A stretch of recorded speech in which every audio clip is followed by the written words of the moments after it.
Path here with another episode of Man with Purpose. Today's topic is going to be something that I think most men can relate to, myself included. Something worth talking about. It's something that I've had the privilege and the fortune to experience firsthand, and it is oftentimes the thing that either makes or breaks a man. It's going to be relationships and breakups. That's right. We're going to get personal in this one. You know, the first time you fell in love, the moment you saw that special someone radiating, with a radiating smile, and you felt your legs are starting to kind of give up on you, like, what is happening here? Maybe it was the smell or the way she was smiling or the way she was looking at you. It was something that really sparked an interest in you that later turned into something even bigger. And I'm not talking about your dick wanting to penetrate her, although that's also included. But that's special. If you fell in love, you know what I'm talking about. A wise man once said that in order for you to truly love a woman, one must leave a woman behind first. So actually, today's topic was inspired by a recent conversation that I had with my best buddy, Martin. So we were talking about a mutual friend of ours and how he went through really tremendous growth, he went to the next level. And this was all down to intimate relationships that he consciously chose to enter. And that in order for a man to get to the next level of growth, one of those pillars that a man should do is really enter a relationship, but really choose to go into one. And I'm not saying that if you just end up in a relationship, you still can't learn a lot of things. Definitely you can. That was the case for me. But really choosing and consciously getting into one can really reap tremendous benefits. And I'm not talking about any type of relationship. I'm talking about a woman that you're in love with, and someone that's really going to push your buttons, that's constantly going to be testing you just to see if she can trust you and your masculine sense or your masculine self, and make sure that you're actually on your course. So there's actually something that I'm consciously seeking right now. Also from that conversation with Martin, I was telling him, I always thought that, you should have the career first and then the woman comes. And he kind of really challenged me about this. He really challenged me and said, why, you can't have both? So that kind of really made me think what's the thing that I've been kind of pushing aside that most likely is going to give me a next level of happiness and fulfillment? But obviously, before that, we need to do certain things, and this is what I'm doing right now. And this is something that I think it's a natural progression once you build a happy, single, fulfilled life. And I'm being challenged constantly in work. I'm challenging myself physically with jiu-jitsu and the gym and all these other things that I'm doing. And the only thing that's kind of really missing right now is an intimate partner, someone that you can really spend some quality time with, someone that's really going to challenge you and push those buttons. So I'm like, okay, I'm up for the challenge. Of course, when I was younger, especially to the stories I'm going to be about to telling you guys, it wasn't as much of a conscious decision as I think or I would like it to be now, but it was really more based around feelings. The way I felt, I just followed that. In fact, I remember I was 20 years old. I was fresh. I just joined university. Things were quite new to me. I was really the awkward guy in the room. And I was really struggling with girls. I think for 6 months, there was no pursuit whatsoever. 6 months, it was just dry. And, the culture was different for me. I was a bit, older than everybody else. So it was a little bit difficult for me to relate to people, just a bit awkward. Guys who have went through something similar would be able to relate to this, especially if you've been in a new country. So, my inability to attract women kind of resulted me, suppressing this, and I really was trying to distract myself. Okay, don't think about women, just think, work, and go to the gym, and then just work, and yeah, no women coming in, which is kind of like where I'm at right now. So again, a pattern that I'm like, oh, I need to be really addressing this. Otherwise, again, this might spiral. So this has been going on for a while. I was really trying to keep myself busy. I remember going to all these extracurricular activities and sign me up to this course and this out of class activity that I need to be a part of, and I'll go to this event that's been organized, or I started even working part-time through doing all of this. So one thing that I actually didn't account for is when I went to all of these events organized by the university, I saw a lot of beautiful women there, networking and just being there at the events, because they had the same curiosity that I had about business and entrepreneurship and, successful people coming in and talking. I'm like, which, presented quite a lot of interesting opportunities. I actually even met a couple of girls when I was in university. I met a couple of girls, but that really didn't go anywhere. There wasn't that, fascination, or there wasn't any type of chemistry really for me to pursue things further. Until one day, all of that changed. I remember it as if it was yesterday.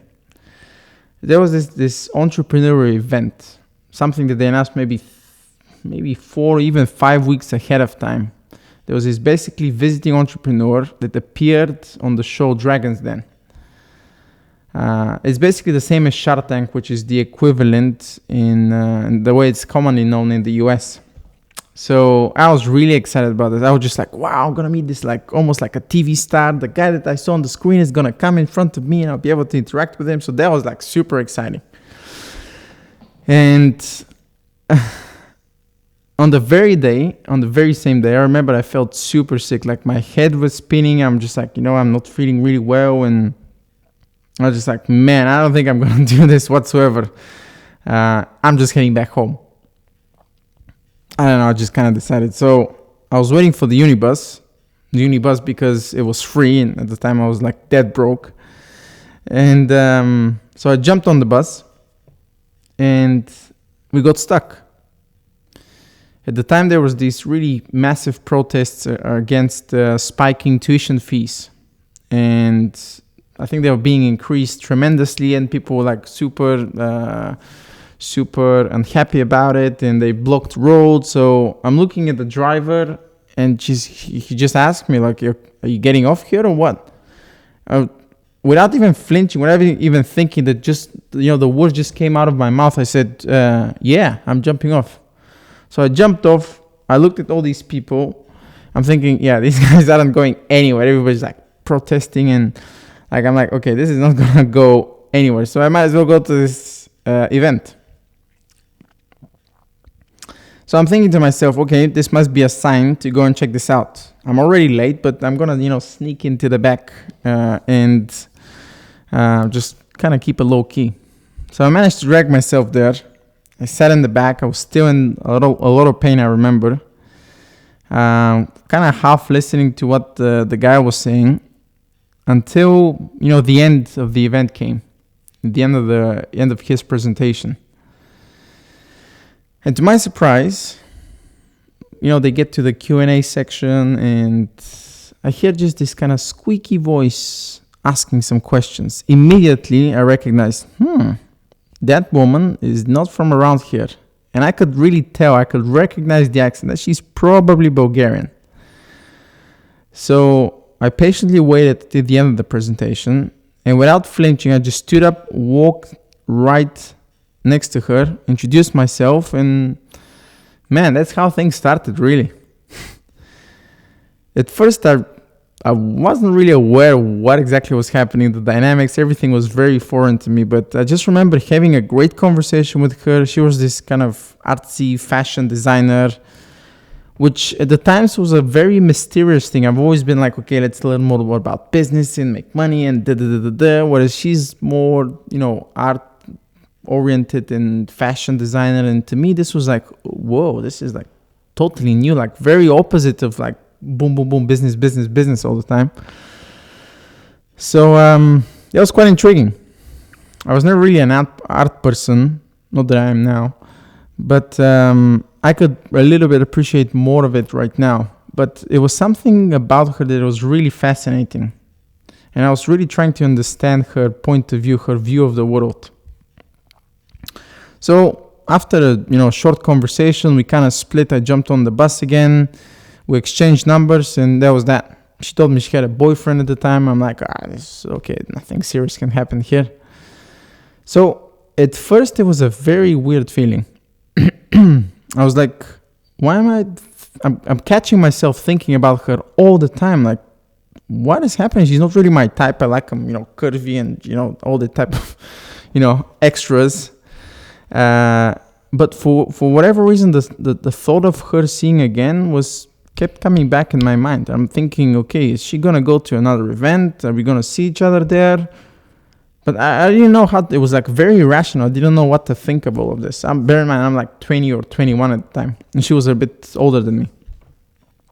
So at the time, I couldn't explain it. But now, over the years, I've kind of seen time and time again that even though she wasn't really my type, at first I was just like a little bit uncertain. And I see a lot of guys right now even thinking that they go to the prettiest woman, and that's by far the right choice. Whereas even me not realizing at the time that maybe someone that isn't necessarily a total 10 in the looks department could have the potential to bring a lot more happiness, a lot more fulfillment. If I could just overlook that a little bit, which I'm very happy that I did, because it turned out she was a very good match for me. So looks isn't everything. And this took me a little bit while to realize this. But anyways, back to the story. So fast forward a few months, we end up seeing each other. We start dating. And we really kind of slowly enter in this honeymoon period where everything is going amazing. It's like you're making, love to the universe. Things are flowing. You're fucking like rabbits. Well, at least I was. And everything going smooth and sexy. Picture this. I'm like 21-year-old boy. All of a sudden, I'm in love. Poof. Like, what's happening? All these butterflies going, and you're going through a very romantic phase. And I see a lot of guys, and my friends included, and even me, we kind of fall in love with a woman without any income or idea of what we want to do with our lives, and we're kind of really oblivious as to what's happening. We're just blindly in love, which in and of itself can be a great feeling, don't get me wrong. It's just that if the relationship was to last, you really have to either up your game really quick, which is a bit rare, or you'll most likely be together and eventually end up the relationship kind of falling apart because woman kind of understands that maybe you want her with trickery and you're not really as cool as you kind of pose yourself to be at first. And slowly she ends up kind of peeling the layers and uncovering that you're a little bit of a different person to what initially she bought into. And like myself, I didn't really opt in for like building a super happy single life. I just, got in a relationship, which then even of itself was very, taught me a lot of things. It really helped me get to the next level. And so we're in this honeymoon stage and everything is going super well until she kind of starts behaving a little bit irrational. And at first I didn't really make much of that. I was just like, like what's happening here? I couldn't really explain it. It didn't make sense to me why she'd be acting in a such a weird way. For example, she would tell me that she was a salsa instructor. So she would tell me that she danced with someone and they had a very good time. And I'm thinking, what? Okay.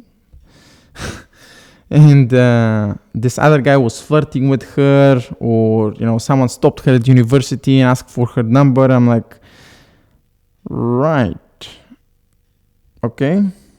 And at first I was like, what the hell, man? Like, like, I thought we're like together. Why are you telling me all this stuff? Why she's being like this? She's being like irrational. I don't like this. You know, she would have these great periods and then she get all emotional. She becomes this like a little minion, try to poke fun of me and throw these tantrums and tests. And you could tell I was really oblivious to how women thought or acted or the way they felt. Like I was just total newbie. So nothing made sense to me. I remember how insecure I was. In fact, there was a funny story. It's a little bit... I feel a little bit funny telling it right now, but hey, we gotta learn and laugh at these things now. So there was this evening we were having dinner with. She was having a dinner with a friend, and I was finishing work because I work close by. So she invites me to pick her over, so we can go home together. You know. So I go into this restaurant to see her and her friend having wine and giggling. I sit down and, we start talking. I can sense that both of them are a little bit tipsy. You know, they had this kind of, maybe a bottle of white wine. I can't even remember what it was. But, girls, they get a little bit tipsy and they start talking and gossiping about guys. And yeah. So she's like, oh yeah, I was in the gallery today and there was this clumsy guy who, I've been talking to, and he said this funny thing and we couldn't stop laughing.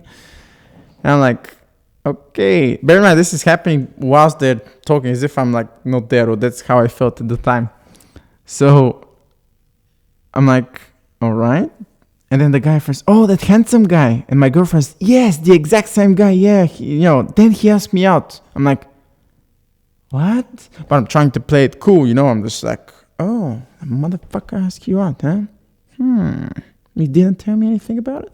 I didn't flinch. I'm just kind of pretending, but outside I probably look like super, defensive. Oh my gosh, he did really? Yeah, and both of them started laughing, and I'm just like, oh, really? And then she doesn't even sense, she's tipsy. She doesn't really realize what's happening with me. They're just giggling. Oh yeah, he's got handsome and blah, blah, blah. So I'm like, and I just stood up and left.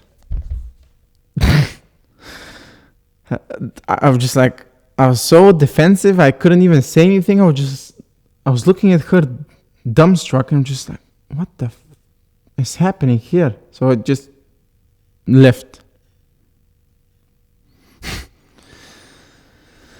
Oh, I was super insecure at the time. Even saying it right now makes me think, whoa, I really had to endure a lot of these lessons to learn. And that was a great example. This was just a test. To see how you're going to react. And later in the relationship, I understand that, this is just a process that you have to understand the dynamics of it, and just be okay with it. Like, this was like a proper beta male behavior of like feeling insecure, and then a bit of jealousy there, and just two chicks, giggling over wine, talking about some random guys. I know we were in love, but I couldn't explain it. I couldn't understand it. So I just stood up and left. Oh man. Oh, I just remember like jumping on the bus, and she comes outside and I'm on the bus and I'm like looking at this, and she's looking at me. So yeah, just proper boyish behavior, man-child. Little did I know that, she was trying to really test me. And that's the thing to remember. When you enter a relationship, there's going to be a lot of tests. Plenty of them. That's guaranteed. Some of them you will pass and some of you won't. The goal is to pass most of them and fail less of those. And it's nothing personal. She's just testing to see if she can trust you. That's all. And it's even to this day, sometimes it's difficult for me to like, take a step back. She's testing me. She wants to see how I react. Okay, I got it. No problem. But it takes a lot of practice. And I think for us as men, it's really super important to be aware of this dynamic and be able to control it. Every single time she gets emotional, if we start reacting and like, oh my God, well, what do I need to do? What do I need to tell her? Do I need to give her a solution? Okay, let's fix it now. Relax. Nothing to do with that. I remember even like another story, especially if, something like this happened to me again. There's so many stories, but this particular one really stands out. Jealousy. How many of you, myself included, have experienced like super strong emotion of jealousy? Because I gotta tell you, I really tried to uncover this. I really tried to kind of suppress it down and play all cool and act, suave. But I was really hiding it underneath. And I know you are too. You're probably hiding something. And I know it. You know it. And she will too. And she will find it. Believe me, she will, sooner or later. If you're in a relationship right now, guys, she will find that something is not what initially it seemed like it was. I remember when it happened to me. Like that's when I kind of really felt like, strong emotional. So we had this fight with my girlfriend. And, we stopped communicating for a while. Emotions are very high and you want to kind of stop communicating for a while after you had a fight. And there was this guy, who really liked her. And he was always nearby when something went wrong or there was a drama and she needed a shoulder to cry on. And he was this super beta male friend, kind of a little bit chubby, the type of guy that, girls or women would go to when there is a drama with the boyfriend. Guess what happened afterwards? Not exactly, but he tried to sleep with her.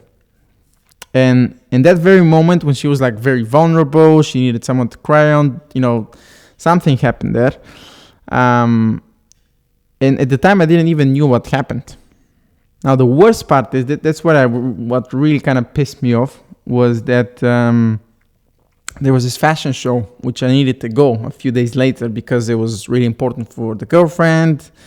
So I thought, we can amend the relationship and do some horizontal boogie afterwards. But same guy was there. And I kind of sensed that something wasn't right, but he was overly friendly. He was hugging me and shaking my hand and acting all friendly. Was the previous night he was trying to do the horizontal boogie with my girlfriend. Surprise, surprise.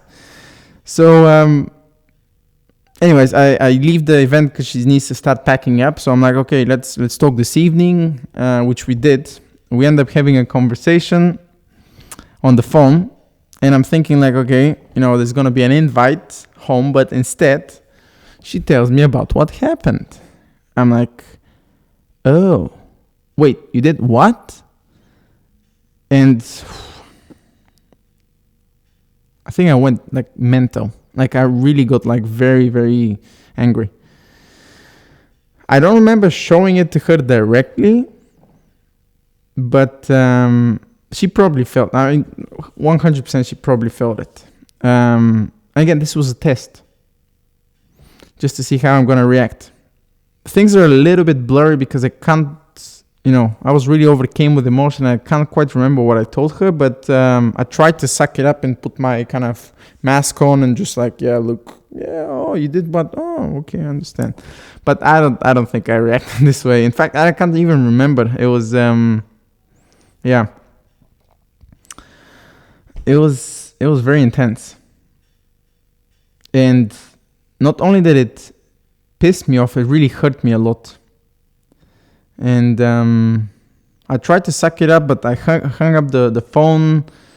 But then I remembered, I went...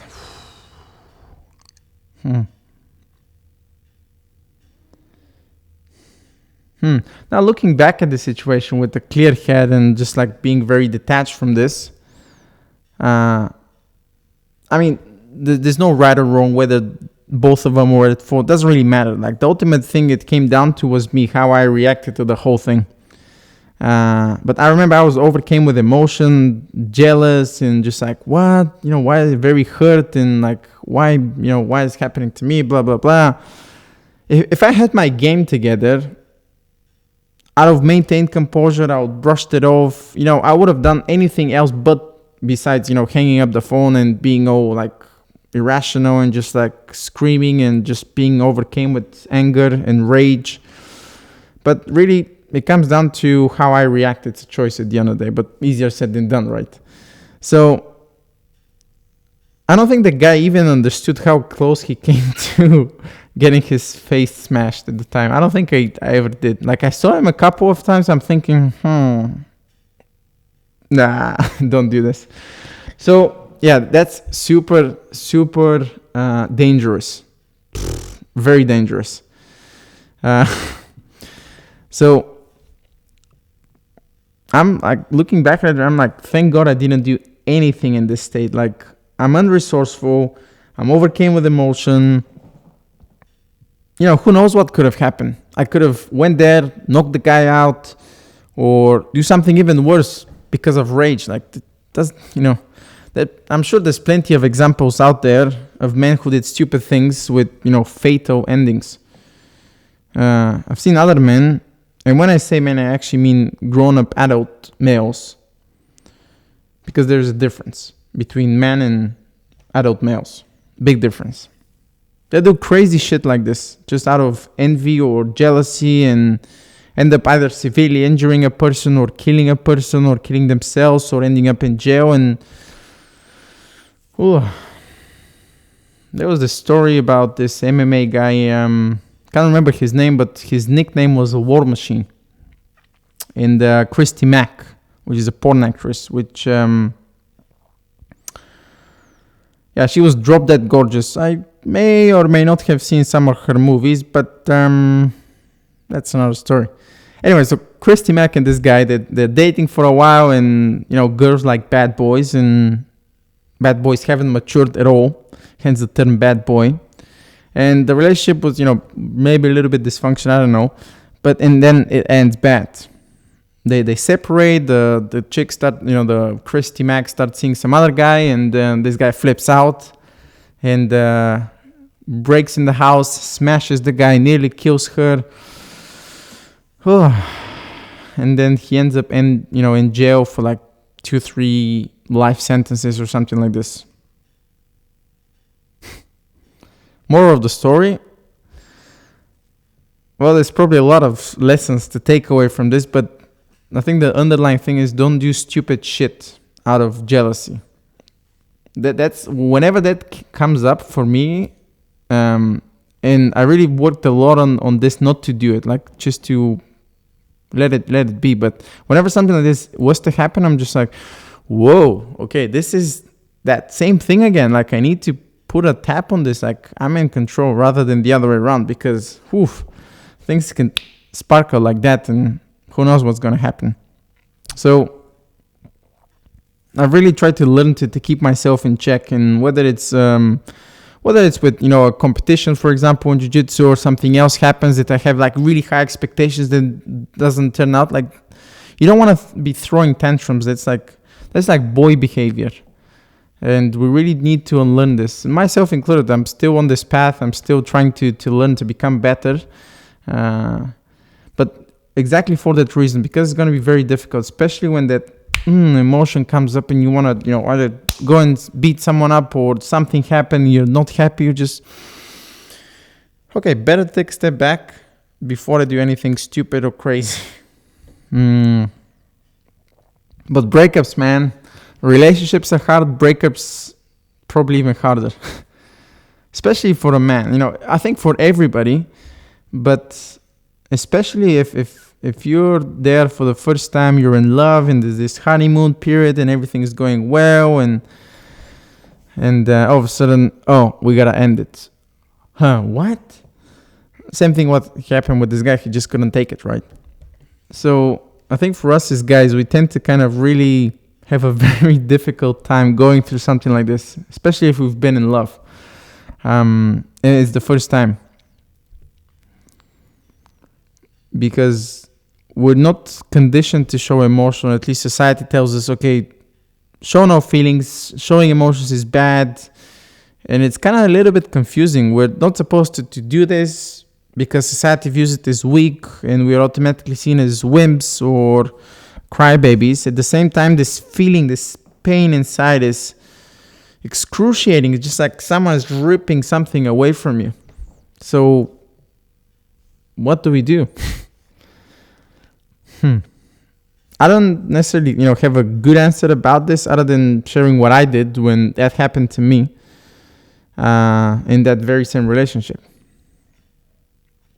So fast forward all these, dramas, thing kind of settled down a little bit, and this is probably maybe 3.5 years into the relationship, where kind of things have kind of died down a little bit. You're past this romantic honeymoon period, and you kind of start seeing the flaws in the other person, and that's again, it's a choice whether you choose to pursue the relationship or you end it, etc. But this was going on for a while, and at the time things were very busy for me. I remember having an internship last year of university. I was doing a part-time job.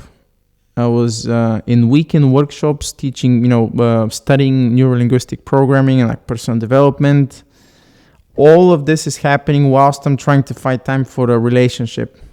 And, something has to give. Oh, and I was struggling financially, like big time. I think that had probably also a massive impact because your dad is broke. You don't really go out and you don't spend too much time together. And that also affects, like, regardless of how much a woman, I think, is going to love. That's how I believe, like, how I see it right now. Regardless of how much she loves you, if you're a loser, like you don't get your shit together, your finances is not there, and you just like have self pity for yourself. I'm not saying that happened with me, but just the whole financial thing, you want to be able to look after yourself financially, and also not to say your supporter or the woman cannot be looking after herself, especially now everybody's equality and all that type of stuff, but it's important. You really want to be able to know how to manage that. So I think all of that really contributed. So back to the story. There's probably been maybe 2 or 3 weeks we haven't seen each other, and she's going to salsa, she's doing classes, she's making money and all the type of good stuff.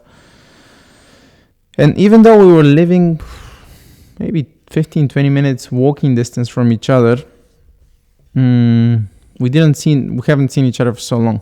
So one night I ended up going to her place for dinner, and I still remember it as if it was yesterday. I sensed something was wrong, but I wasn't really too surprised. I'm like, okay, we need to have this conversation, but I had this heavy feeling in here, just like difficult to breathe a little bit. But I'm like, okay, let's see what's gonna happen. My thoughts were racing like maybe with 100 miles an hour. I was going through this and is this gonna be it? And thinking to myself, maybe we need to talk about something. Maybe we break up. Maybe there's some other guy that she's been seeing or dancing with. And I remember even before we even actually met, I had this kind of pressure at the back of my mind that it was either we stick together and start building a nest and even further down a family together, which really, gotta say, it really terrified me. I was just like, I'm not ready for this. I'm like 23 or 24 at the time. Yeah, come think of it. My dad at 25 already had a baby. It's crazy. Turned out well though. But yeah, for me at the time, that really terrified me.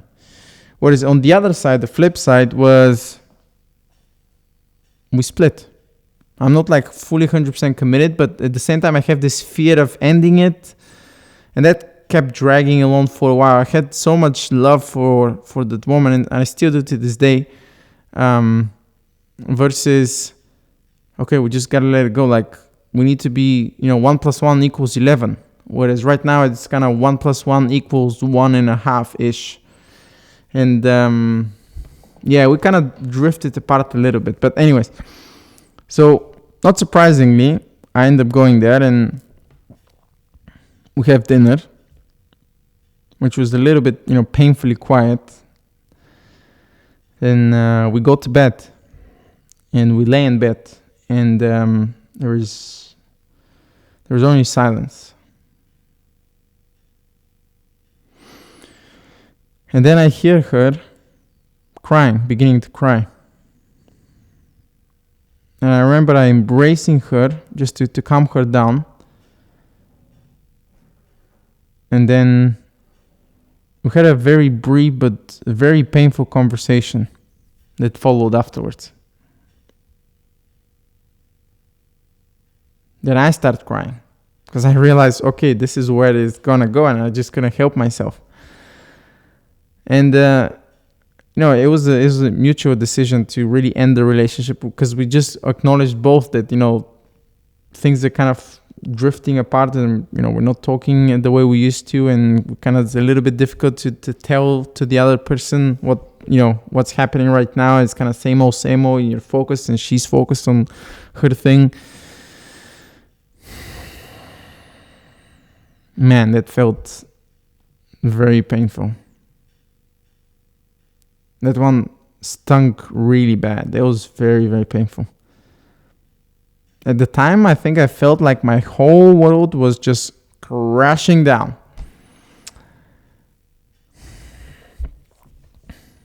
It was painful, but on kind of the same level, it was a bit of a relief, because I was sensing that something was not quite right.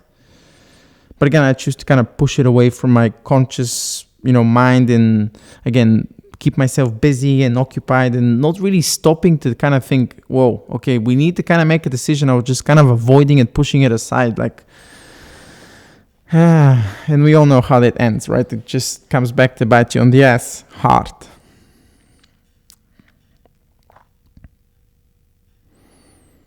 So the first few days were very bizarre.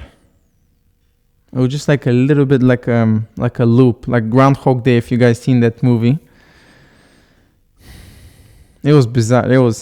I kept waking up to this heavy realization of, oh, this is actually for real. This is not a dream. Like, we're separated now. And that kept repeating for a while. And I remember I was in the midst of a new job. I was working for the startup in the final year of university, and all of this happening, and that was tough, man.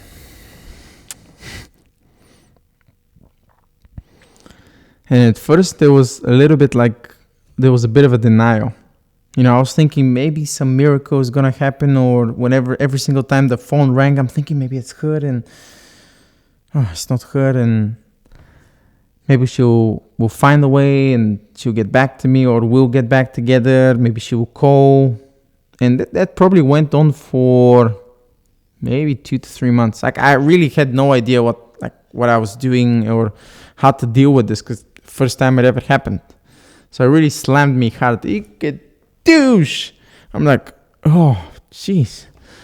Okay, didn't knew it was gonna feel that bad.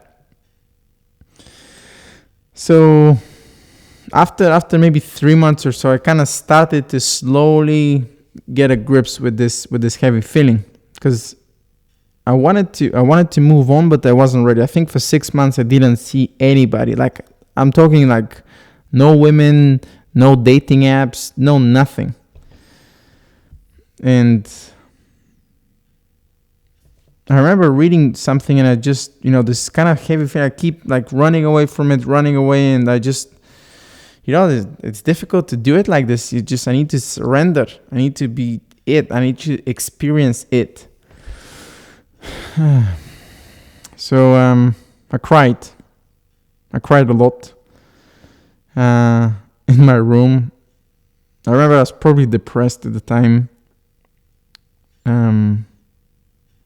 I don't even want to think about another girl. Just even the thought about it, just like go away. So I really had to surrender to grief, like heavy feeling. And why did I do it? I remember reading this guy Robert Bly, who was the author of Iron John. I can't remember where I read this, but he was saying something along the lines of, and I've wrote this down, follow the grief down. Because that can be a source of fantastic enthusiasm for one's life and can lead to a feeling of connectedness and purpose that most men are not in touch with.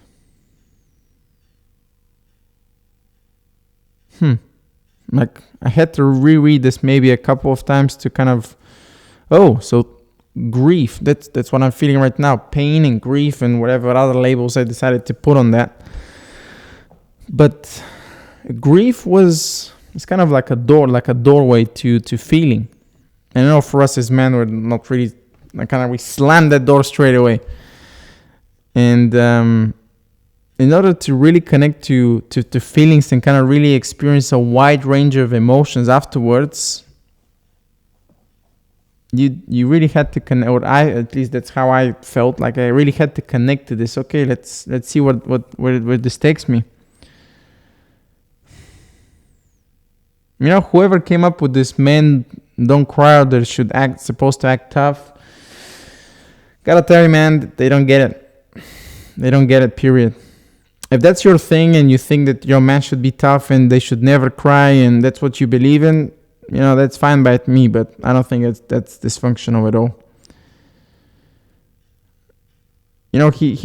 Robert Bly went on to say that, a mature man can grieve consciously and know that it's a healthy process. So whatever patterns came up, that's okay. It really is. I remember becoming curious. I'm like, okay, I go through this grief. I grieve openly about it. I tell my friends that, I feel a lot of pain right now. I'm not good. But, you can address it in a healthy, mature way rather than, crying to your friends. Like, I never did that, but maybe some guys do. And that's okay, no judgment from my side. But that really allowed me to connect a lot more, especially when someone is going through that. I could really pay attention, listen, and kind of hold space. And it's okay, brother, man. Everybody's been through this. That's the thing that I can't remember who said this, but the more, what was this? See, I'm trying to improvise right now, and then whoosh, quote is gone. So we'll come back to this in a second.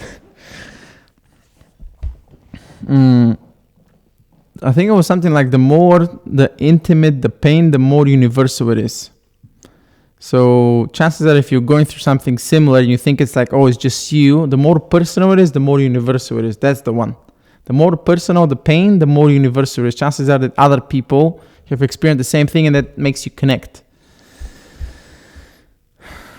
So I've already started, learning more about, becoming a better man, and that really kind of took a life on its own. But some of these pickup guys at the time was, like YouTube, they were saying, move on and get to the next chick gentleman, and you just go out there and meet them, and you end up sleeping with them. And man, I gotta tell you, I couldn't really resonate with this.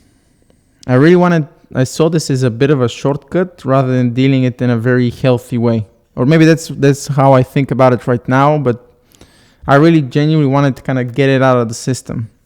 And at the time I was studying NLP, Neuro-Linguistic Programming. And that really helped me a lot.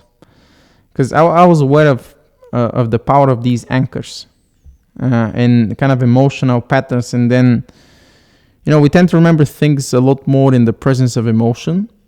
So if something was to happen, maybe something very painful, and you kind of forget about it, and then you end up going through life, and something similar that reminds you of this brings the same feeling. That's kind of an anchor, that just anchors you to the same emotional state, the same emotional response that happened. So I was just like, whoa, this could definitely end up in something like a bad thing. So I wanted to deal with that rather than, being a kind of a slave to it. All these kind of patterns that I still have till this day, that I still have to even, we're speaking with Martin and some of my other friends about the same thing. And it triggers an emotion, and that ends up in being a downward spiral. So, I'm like, okay, if part of becoming a mature man, the type of image that I have in my head about really being a man and a father and a brother and a friend and husband, future, that type of guy is not going to be reactive every single time something like this happens. For example, one of my mentors gave me this example of like one of the girls was using a specific perfume. Every single time he smelled that perfume, maybe it was a different woman, but he just thinks about, oh, it's the same one. So that's an anchor. So he really had to break that. So, but that's the thing. So I kind of realized, okay, this could be a bad thing, but I can also use it in a kind of constructive way and do anchors for myself. And for me, that was kind of finding different spaces, that a mental and emotional and a physical space for me where I can feel safe and I can express myself. And that was kind of what was happening through my head whilst I'm reading all of this and practicing and asking for feedback. And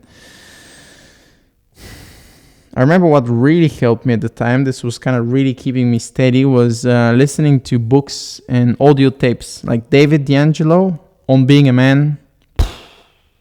Man, that guy still is my idol to some extent, That really had a profound impact on my life. You may even look at this and then look at what I'm kind of experiencing, or sometimes the way I say I've listened to that program, I kid you not, hundreds of times.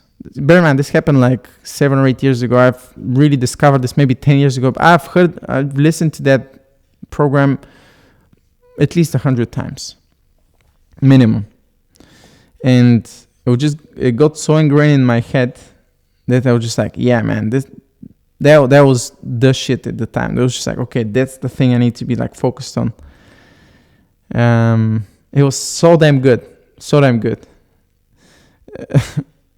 And that as well is The Way of the Spirit Man by David Data. So David D'Angelo, now Eben Pagan. Shout out to Eben Pagan, great guy. And then David Data, The Way of the Spirit Man. Those two things were my anchor. That was my oof. Even to this day, when something bad happens, maybe a relationship goes bad or a business goes bad and a relationship suffers, I'm like, okay, take a step back. Maybe I go a little bit of track, of course.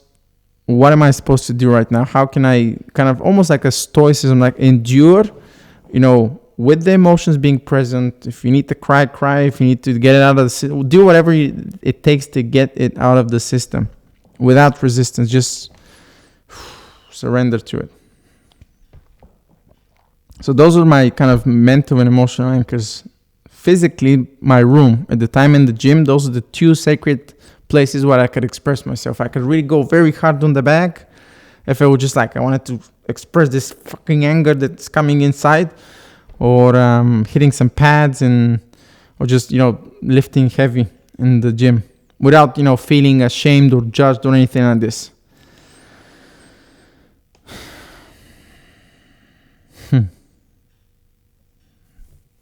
Now, I'm no relationship coach or be in a position to give advice. I could give advice, but I can only tell what actually worked for me at the time. So I really tried to reconnect a lot more with friends. Spend some time, because usually as guys, we kind of, especially if it's a little bit of I won't say dysfunctional relationship, not that was a dysfunctional relationship, but we kind of tend to invest a lot more in the relationship, and then the guys kind of suffer a little bit as a result. So that was one thing, really spend some more time with friends. That's really gonna help, just to elevate you, have a bit of fun. If you go out for drinks, go do something that's gonna be, something that you cherish. Time spent with friends is time never wasted. That really helped. and specifically male friends, like have good men around you and seek help from them for that. I think that that's something very special when, something like this happens, where for example, you're in a man's circle and you're surrounded by, masculine power, and the type of feedback those men will give you, the way they're going to challenge you, I think is invaluable. At the time, I don't think I had as many. I kind of used mentors and, David Data and David Young. Those are kind of the people that I listen to. Those are kind of my mentors, even though I didn't really interact with them. But and I think it's such an underrated idea of men's circles to this day. I'm baffled. I'm really baffled by why, more men aren't doing it, especially, men for like our age, our generation, millennial men. Like, go and find a group, man.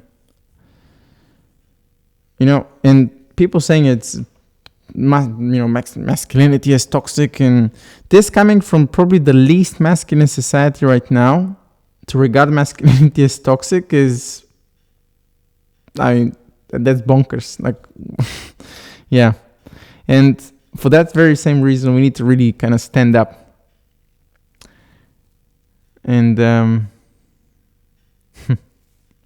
it's a question I really ask myself almost every single day. Okay, am I doing what am I supposed to be doing, or am I not doing it? Sometimes it's no, and it's no for a long time, in which case I try to change something or seek feedback, or a good friend of mine comes and tells me, hey man, stop being a punk. Like, we said to do something, let's do it. Even today, I lost the bet about the podcast, even though I'm doing it now. I lost the bet. I should have done it earlier, and no excuses. There we go. So finding some kind of an accountability is going to be really, really powerful. I remember watching Fight Club and thinking exactly about the same thing, especially when I was going through the breakup. Spoiler alert, if you haven't seen that movie, go and watch that movie. But, the main character, I remember that scene when he was hugging at the time with Marla Singer. And he was being super beta male.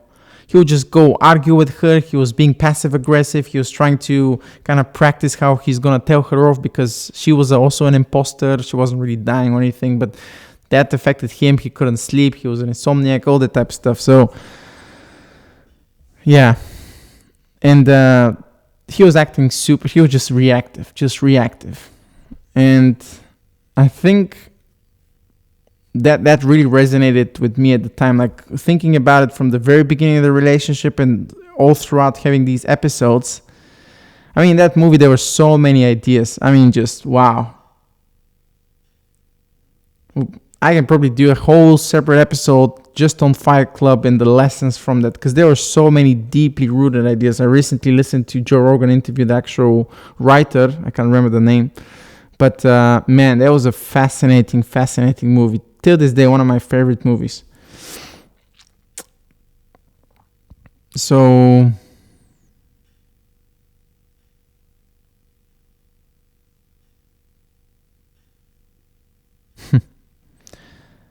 this guy was really into his own little world. He was scared that someone else could take away his freedom or expressing himself and crying. That's why he was so being, passive aggressive, like a man-child. And then he looked inwardly and inside of him, and he found a very, very different meaning. Very different meaning. Sure, it was, through fighting and other men, but that in and of itself, that circle of men, even though it was dysfunctional in the movie, could really give you tremendous leverage. It gave him tremendous leverage to totally shift priorities and focus to the point where he'd really own that shit. Like, he would own Marla. The dynamic between those two in the beginning of the movie versus maybe midway through the movie, totally different. Like, tells you everything you need to know. I'm not saying you should go and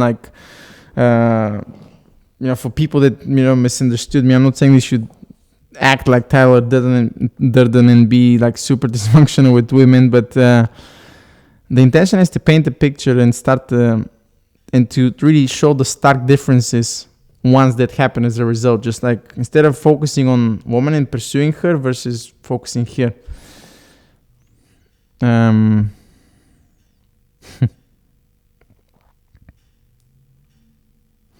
Exploring masculinity in a conscious way, in a healthy way, can take you on a whole nother journey. That's what happened to me.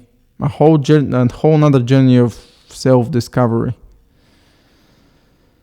Robert Bly, the same guy that wrote Iron John, calls this ritual space. The act of men coming together, doing this work. Whether it's man circles, going through a hero's journey, which, by the way, that was a part of, for me, this whole, relationship. Rituals of initiation. That was so fascinating for me. And that in and of itself, once I start focusing more and more and more, and obviously I'm grieving consciously, that helped me a lot. And that's what I did. I watched movies, I visited events, I listened to books and audio materials, and tried to always draw references which could help me focus more on me, on my purpose, focus here rather than, focus there or on the other person, regardless of how, things ended. What's my bigger mission, what's my purpose, and what do I want to do and spend more time on? And that's the other thing, that's, getting busy. Busy, but at the same time, again, not like suppressing it like I used to, but really, go to the gym, kickboxing, jiu-jitsu, rock climbing, whatever it is. It's great to genuinely learn something new. I remember I was like really into NLP, and that really helped me a lot at the time. And I've always been an active guy. I've always gone to the gym or do, some Muay Thai or kickboxing or whatever.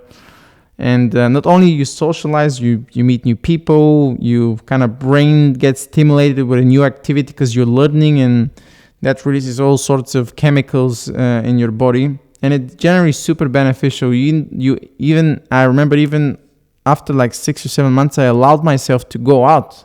I was like really stuck. I'm like, okay, I don't go out at all. This is for like younger generation, like younger people. I'm like 24, dude. So all that pain, I was just like, you know what? It's time to let it go. And if it comes up again, it's okay. It's okay. And then you kind of rediscover this whole new world being out there. Spending more time with friends and going out, and you kind of get your life back together after a while. And to the point where you still really enjoy your life again. You enjoy the freedom again. You start appreciating it a lot more. And if you're going through something like this right now, I'm with you, bro. I'm with you. I'm here. Same thing happened to me, and I'm sure this is going to be happening to a lot of other guys if you're fortunate. And that's how I see it right now. I really saw it as, okay, this was a great thing, a great chapter in my life, something I'm always going to carry with me, something I can always go back to as reference points. And even now to this day, all my friends know that I keep coming back with stories of how something happened and what I did and how that helped me or what lessons I learned. And yeah. And genuinely, I think just try to give yourself a bit of a break. If you want to be friends, fine. Sometimes it's very difficult. And I certainly wasn't able to always be as open-minded, or I'm not saying it every time it's going to work, but it really comes down to how you see things. But I think it's beneficial to stay away for a little bit. And for me, I was thinking, okay, we stay away for a little bit. We don't communicate. We don't talk. Let's just kind of things simmer and then kind of die down a little bit. So no contact. I think that's a solid advice. I can't remember who told me that, but maybe for a month, maybe more, and reconnect when you're ready. And I tried that, and still was still very difficult to do. But those are kind of my anchors, listening to that and doing events and staying active and focusing on myself. That really helped me bring me out of that depression and bring me out of that really dark place where I was. And at the same time, not resisting any of this. Just, okay, this too shall pass. Whatever is happening needs to run its course. And if I resist it more, the more it comes back to bite me. So naturally, I'm a stubborn person. So let's resist it more. And then it comes back and just, oh man, it doesn't work. So yeah, that's my kind of little stories here about relationships and breakups and how I dealt with it, and still this day how I'm learning to deal with things whenever that comes up, whether it's with intimate relationship or personal relationships. And yeah, it's important. Thank you very much, guys, for listening. Thanks for taking the time, tuning in. Keep strong, and I see you guys in the next episode. If you've stayed up until the end and you've really enjoyed this podcast, here is my promise to you. I will make sure this podcast gets only better and better over time, but I'm gonna need your support. So if any of this resonated with you, make sure to hit the subscribe button, the notification bell, and I'll see you on the other side. Thank you.